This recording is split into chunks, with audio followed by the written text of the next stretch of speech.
Hello everyone, Juxtaposition here. Today's video is going to cover the mysterious death of Dennis Wilson, the drummer for the Beach Boys. You remember the Beach Boys.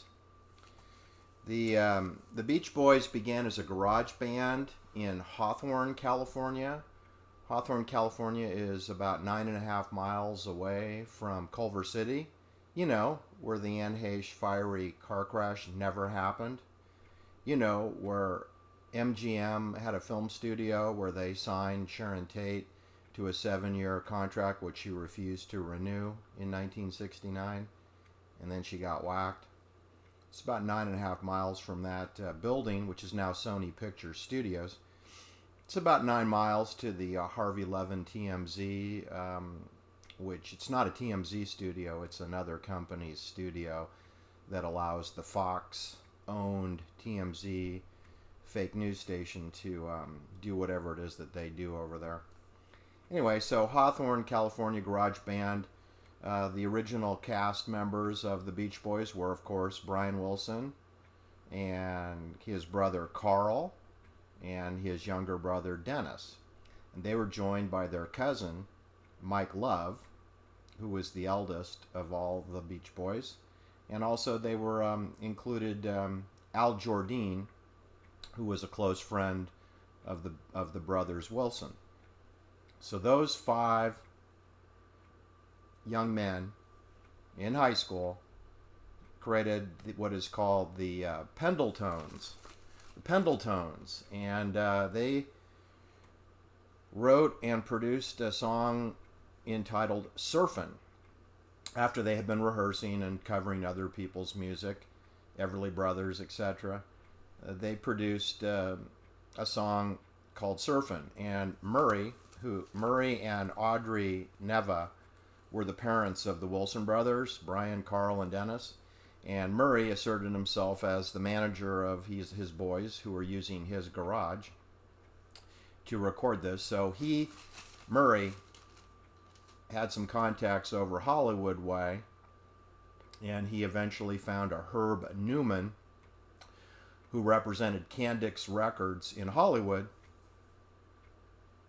and Herb arranged for a recording session at a place called the World Pacific Studio in Hollywood, where on September 15th, 1961, the Pendletones performed "Surfin'." All right, so then everybody went home, and a couple weeks go by. They got another call on October 3rd, 1961. It was decided to do a do-over of the recording, more professional, with probably some background, professional musicians. And they re-recorded "Surfin'" on October 3rd, 1961, again at World Pacific Studio.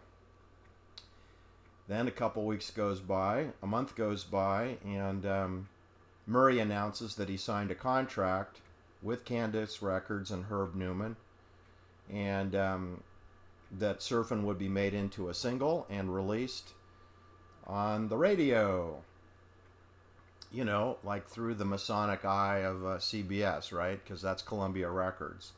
And everything pretty much rolls up into Columbia Records or EMI or RCA Records, but Columbia Records was sort of the big player at that time. They had a contract with Doris Day, they had a contract with Paul Revere and the Raiders, they had a contract with Doris Day's son Terry Melcher.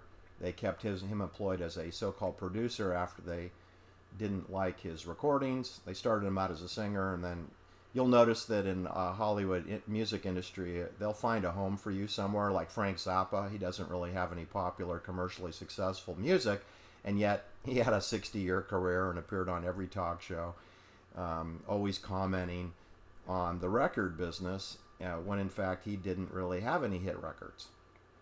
So that's, he's a social engineer, and they found a home for him because they cover all aspects of a psychops. ABC, all bases covered. All right, so everyone was excited. I'm sure Brian was excited having written "Surfin'," and so they are surprised, though, that when their song hits the radio, they learn that they're introduced as the Beach Boys when they thought that they were the Pendletones. So somewhere, the old switcheroo, like over there at the Magic Castle and at the Academy Awards Dolby Theater, which, by the way, is in close proximity to the World Pacific Studio, and also Gold Star Studios, where Charlie Manson spent 8 hours with the Wrecking Crew recording all-day session. Again, very close proximity to the Magic Castle and the Dolby Theater. And they like to do the old switcheroo. And so here you have this young, teenage kids that produce surfing, and they are known as the Pendletones, and they have performed at Hawthorne High School as the Pendletones, and yet when they hit the radio, they become the Beach Boys. So Herb Newman pulled a fast one. But anyway, they still got some pay. They paid Murray as the general manager, and then Murray was supposed to maybe pass some of that money along to Brian, Carl, and Dennis, Mike Love, and Al Jardine. But that was the beginning of a constant source of problems with Murray Wilson managing the Beach Boys, which is now the Beach Boys. Started out as the Pendletones. Anyway, so then the raging 60s kick off, and of course we have the John Kennedy assassination, quickly followed by the debut of the Beatles in February 1964 to take our minds off the assassination of our president. And the Warren Commission hasn't come out yet, right? Which we all know that that's going to be blaming Lee Harvey Oswald, a CIA operative of 5 years, and he did it all by himself, acting alone, making $1.50 an hour in a school book depository when he was making $8.50 an hour working for a CIA Army intelligence film lab, Stouffville. Trying to remember the Stouffville camera film production. He was making 5 times more money there, and they gave him $5,000 worth of camera equipment and listening devices. So I think his salary was a lot higher at his CIA, gig at the to develop aerial spy photographs. So anyway, long story boring, we're off into the races of the raging 60s, and we had, the Summer of Love, that's going to be scheduled for June 1967. So we're a little ahead of that. And anyway, we get through all that, and don't forget that when you dive into these stories, I want to just stay on the facts of the case, which I'll get to in a second, but it's so easy to get off track because, the Manson family comes into this story, and babysitting Charlie Manson for almost a year using Terry Melcher, Greg Jacobson, and Dennis Wilson, who were known as the Golden Penetrators. I'll let you use your imagination about that. They were known as the Golden Penetrators in 1968, which is when Dennis Wilson was coming out of his first of many divorces. And I believe he had 5 divorces. I think he had 4 wives. We'll get into that in a second. So let me just tell you about the circumstances surrounding the Dennis Wilson mysterious death and why I think it is very mysterious, and that there's more to look into on that. And so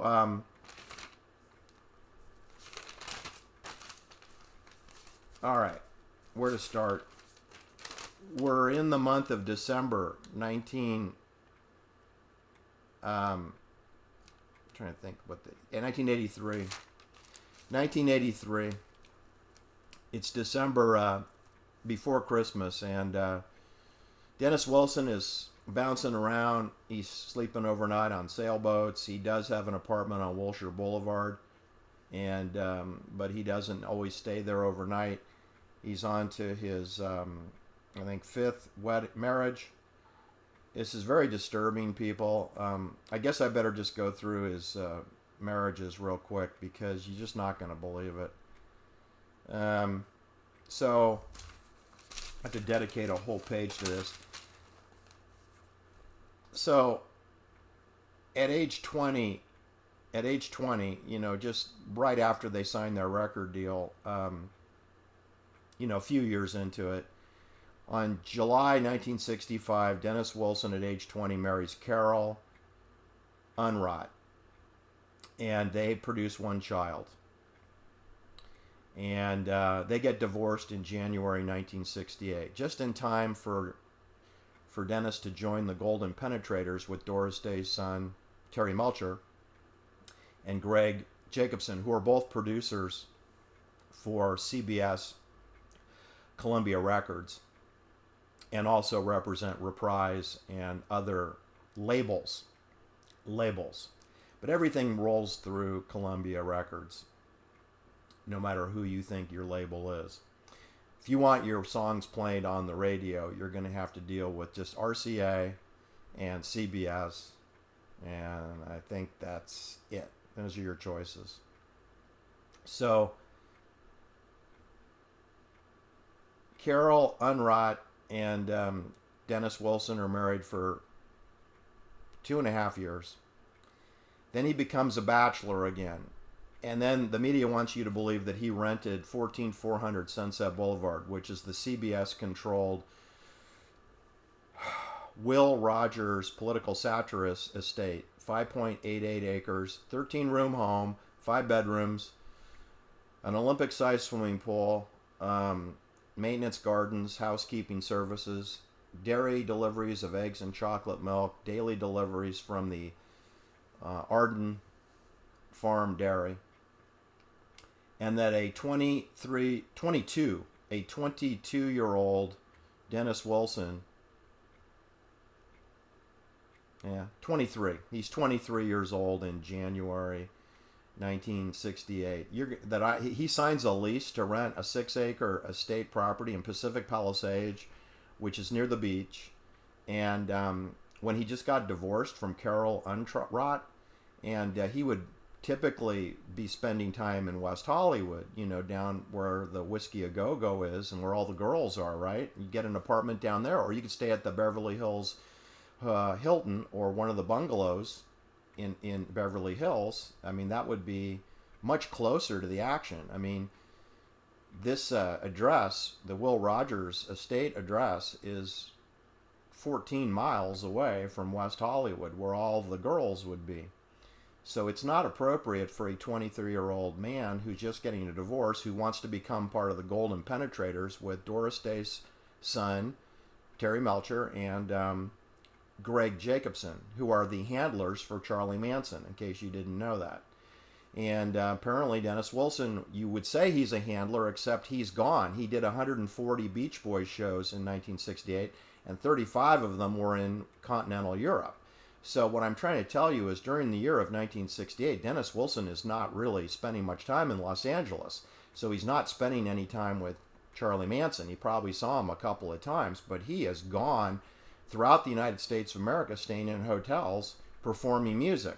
Now, Brian Wilson, the older brother, he doesn't go on tour. He stays home, and he lives in his home on Bellagio Road in Bel Air. Brian Wilson. He lived at 10452 Bellagio Road, which is 1.4 miles from Art Linkletter. It's 0.3 of a mile from Elvis Presley's home, a home that he lived in 1966. 1962 to 1966, Elvis lived in close proximity to Brian Wilson. And then Elvis Presley moved closer to Art Linkletter on 10550 Rocca Place. And then in 1967, Elvis Presley moved to 1174 Hillcrest Road in Beverly Hills, which is where he resided when the Sharon Tate murders happened. Elvis lived in the Truesdale Estates between 1967 and 1973. That's when the Manson family was hatched by CBS television studios, because if you watch my videos, there was no such thing as a Manson family in real life. Completely contrived for television and newspapers. There never was a Manson family. There never was any murder committed by any member of a so-called television family. It's like saying that Shirley Cassidy, murdered somebody. Wasn't she the mother of the Partridge Family? It's like saying Jed Clampett or Buddy Ebsen. He did the murders because he lived at 750 Bel Air Road, right? I mean, it's walking distance to the murder scene. Why not blame somebody that lived in close proximity? Why blame a homeless man? That's what they did. So after Carol Unrot is divorced, then we have 2 years of bachelordom for Dennis Wilson, and then we get past the Sharon Tate murder, and he doesn't waste much time. I guess once Dennis Wilson is assured that he will not have to take the witness stand at the murder trial, he marries Barbara Sharon in August 1970. I mean, that's just 1 month into the Manson trial, and there's Dennis Wilson getting into his second marriage. Now, that marriage lasts 4 years. Congratulations. They have 2 children. He has 1 child with Kara Unrot. He has 2 children with Barbara Sharon. Then they get divorced. Then I happened to go to a Beach Boys Chicago concert, Day on the Green, in 1975, summer of 1975, where Robert Lamb, who is the leader of the Chicago band, and Brian Wilson, who's the quasi-founder of the Beach Boys, I saw them both on stage together for the encore performance. Chicago opened, played solo, then Beach Boys played second, solo. Then for encore performances, both bands came on stage and played together concurrently. It was magnificent. It was spectacular. But little did I know that Robert Lamb, the leader of the Chicago band, had been married and divorced to a woman by the name of Karen. And Karen was from Indianapolis, Indiana, and was married to Robert Lamb for a grand total of 9 months, 1970 to 1971.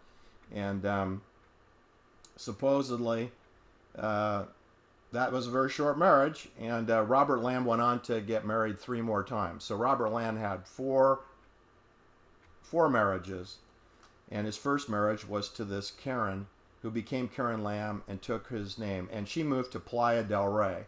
Now you should know that that's right there, Playa del Rey. That's that's right where the Anne Heche last sighting was. That's where Phil Hartman went to high school there. It's in close proximity to the Santa Monica Community College. It's known as Silicon Beach. Playa del Rey is known as Silicon Beach because of all the aerospace electronics firms that have operations in the Culver City area, because it's close to LAX, the Los Angeles airport. That's where the aerospace technology has a lot of electronics companies. Right there, right where the Anne Heche fiery car crash was. Right there where the New Road School is. Right there where the MGM Studios, now Sony Pictures Studios, is. Right where Dorothy Stratton was murdered. Right where Sharon Tate signed her deal with the devil. Right there. Playa del Rey. And that's where Karen Lamb, the former wife of Robert Lamb of Chicago, lived. And then she becomes the third wife. She becomes the third wife of Dennis Wilson. And they're married for a grand total of 1 year and 4 months, from May 1976 to September 1977.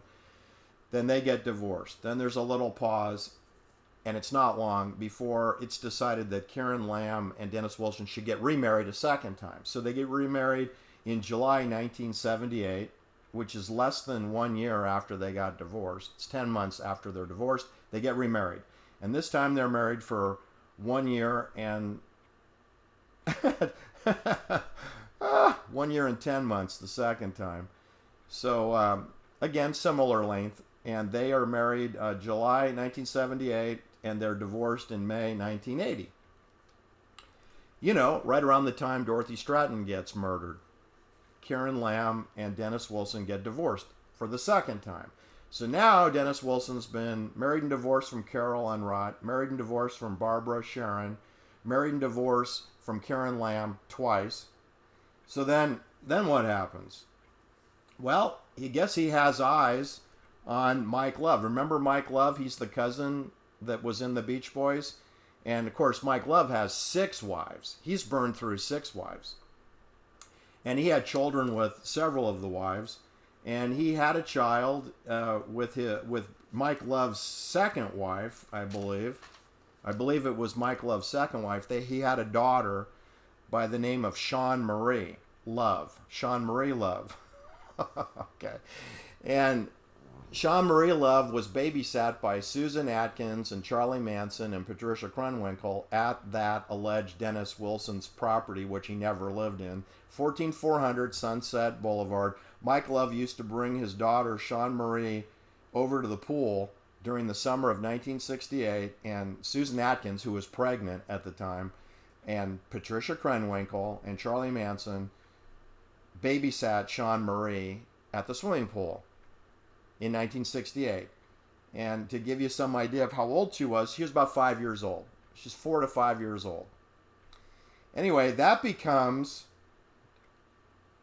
the fifth wife of Dennis Wilson. Yeah, he marries her at age 19.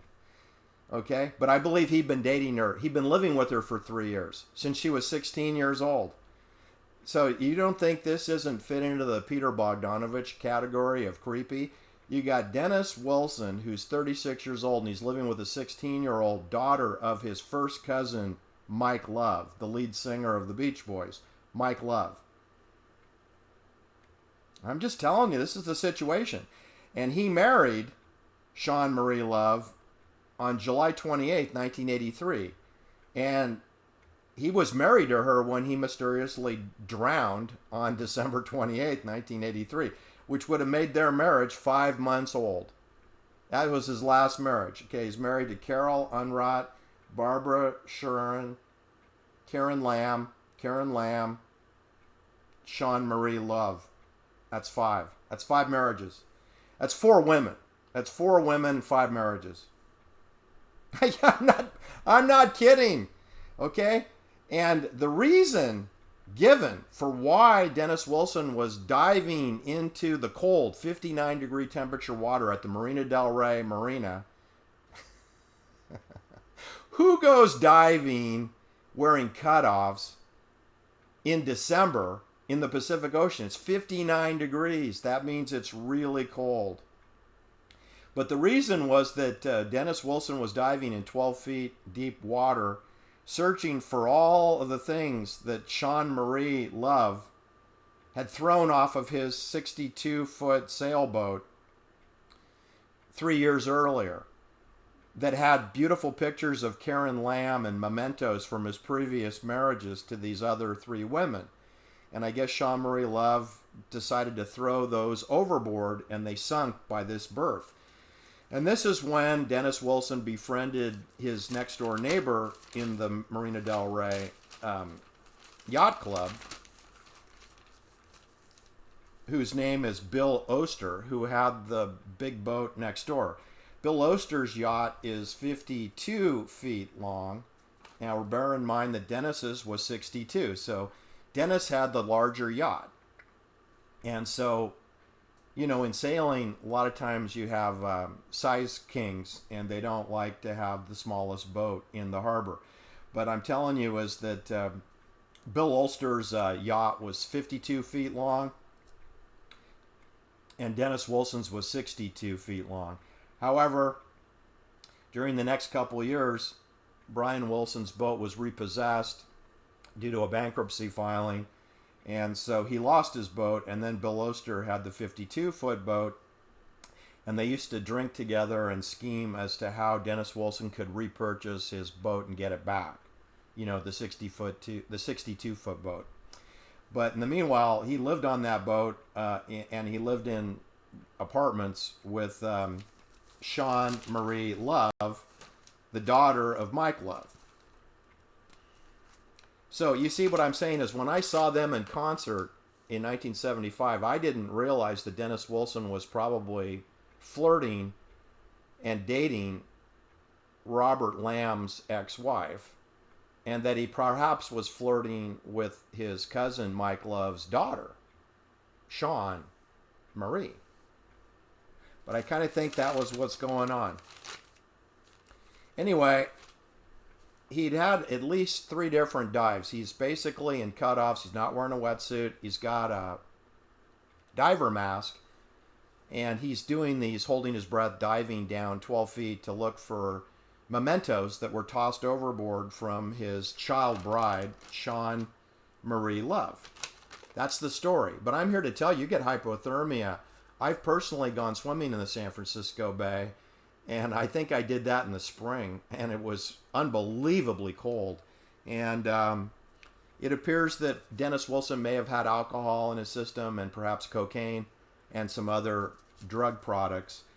But I'm not really clear that it's a good idea to go diving in December in Marina Del Rey in 59-degree temperatures. Now, in the days before that, before Christmas, Dennis had been checked into the St. John's Hospital in Santa Monica, nearby. It's very close by.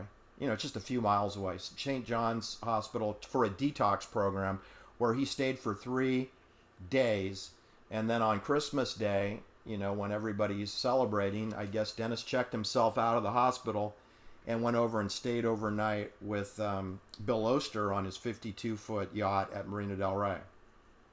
So the story goes. You got to remember, the stories are not 100%.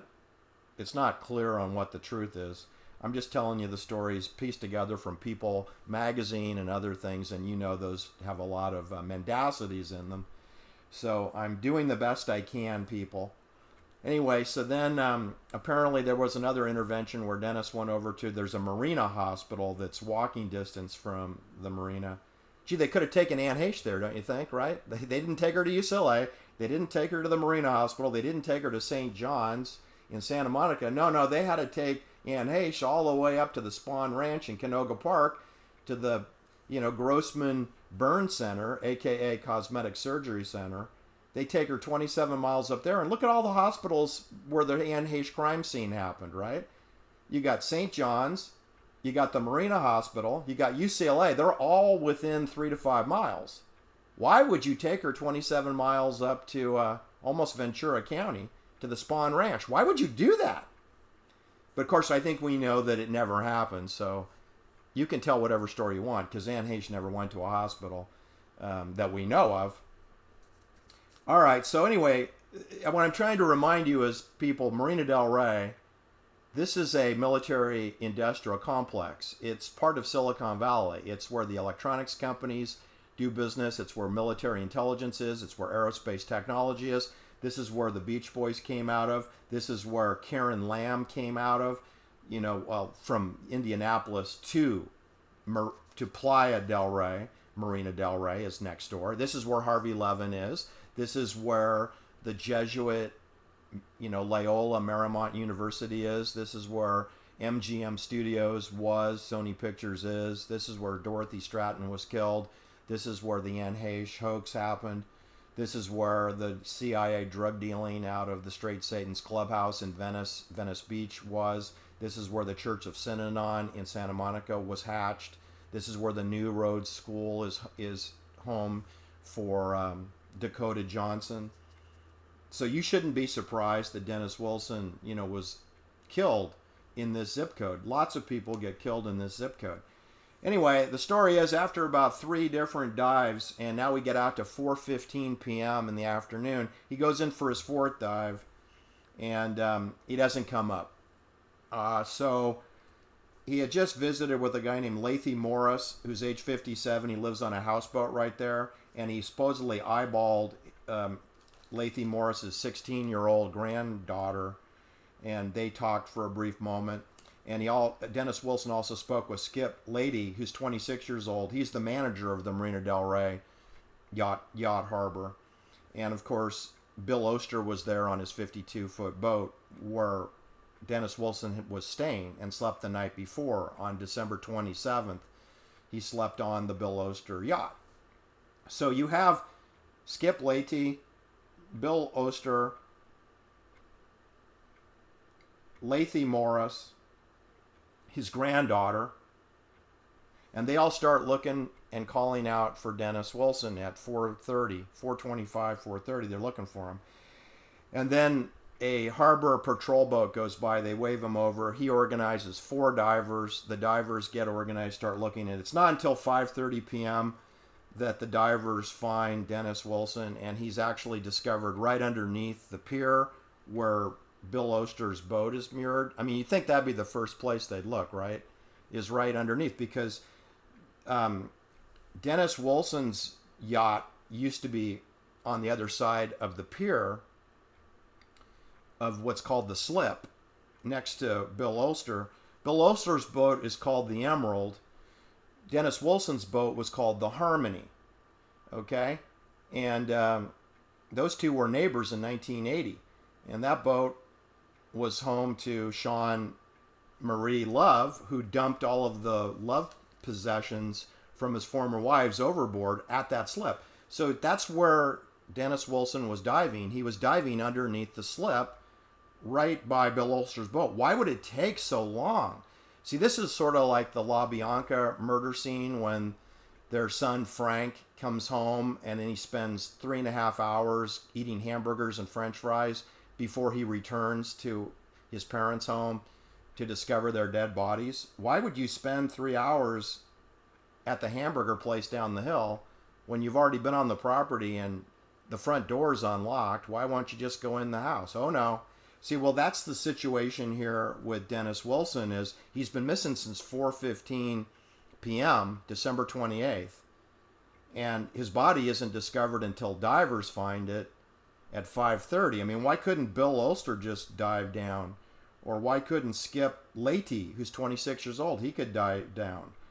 Or Leahy Morris, age 57, he could have dove underneath the pier. But they don't. They don't. And so you're talking about an hour and 15 minutes go by. So that's 75 minutes from when Dennis Wilson was last seen to when his lifeless body is pulled up. All right, so that's the story of his death, right? There's so much more to this story, believe me. Besides the dysfunctional relationships with women and being called a golden penetrator during your 1 year of bachelordom, because it looked like Dennis Wilson liked being married or getting divorced. He was real busy marrying and divorcing women. I don't know how he had time to chase groupies, but there you go. When you look into the story, of course, you can't look away from Brian Wilson and his relationship with Eugene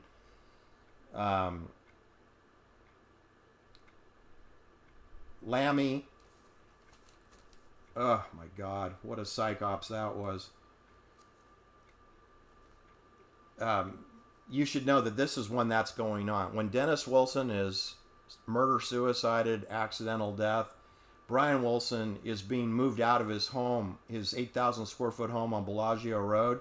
He's being moved into Eugene, his psychologist, his psychotherapist. He's moving into his apartment in Santa Monica, while Eugene Lammy is moving into Brian Wilson's mansion in Bel Air. And Eugene he goes from being a psychotherapist to becoming his executive producer, his business manager, his co-songwriter, his business advisor.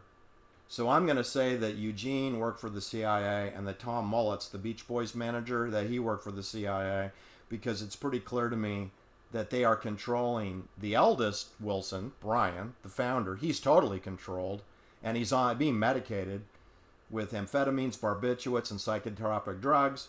And then you have Dennis, who's on cocaine and vodka, and he is diving into the water on December 28th, 1983. So during 1983, you have Brian Wilson totally controlled by his psychotherapist, who is not a medical doctor. He's a psychologist. And he actually doesn't have a license to prescribe drugs. And that's how they eventually got him off the case, was because he was prescribing drugs without a license.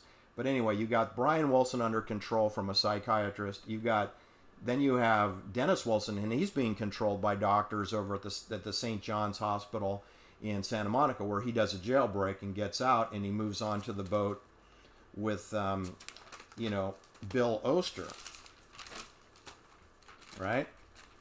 And he's married to a child bride, age 19, who's the daughter of his cousin, Mike Love. All right? Anyway, I just want to leave it there. There's so much more to this story. But, of course, there are so much similarities with this story and everything else we talk about. Dorothy Stratton, Ashley Ellerin, Sharon Tate, Abigail Folger, Cass Elliott, Natalie Wood. Didn't she die by being thrown off a boat at Catalina Island? Yeah. What was the name of that boat? Check it out. Check out the name of the boat. Robert Wagner, he's totally controlled, right? The skipper of that yacht, he was totally controlled, right? So, we could get into the Natalie Wood case, but who was living on the Natalie Wood property that the clandestine services set her up at? I think it's 7867 Woodrow Wilson Drive. Well, Cass Elliot was living there. Yeah, Cass Elliot. Remember her? And didn't she go bye-bye? Wasn't she murdered in England? Yeah, she was. And that's close proximity to where Abigail Folger lived at 2774 Woodstock Road, which is less than 1 mile from where the Natalie Wood Cass Elliot gated property was, which is the exact duplicate really of the Cielo Drive surveillance property. In other words, it's gated, it's for private events and parties, it's gated. And there are homes in close proximity that may have secret pathways, and it is a perfect place to conduct nefarious activities because it's totally private. And it's easy to surveil from certain places. All right. So Dennis Wilson, we can add him to the list. It's a mysterious disappearance, death, sort of kind of like Anne Heche, who disappeared in the, what do they call that, Mar Vista? It's the same place as Marina Del Rey. It's close to Venice High School. Modern Family. It's close to Playa del Rey. It's close to Venice Beach. Thanks for listening. Please hit the like and subscribe. Have a great day.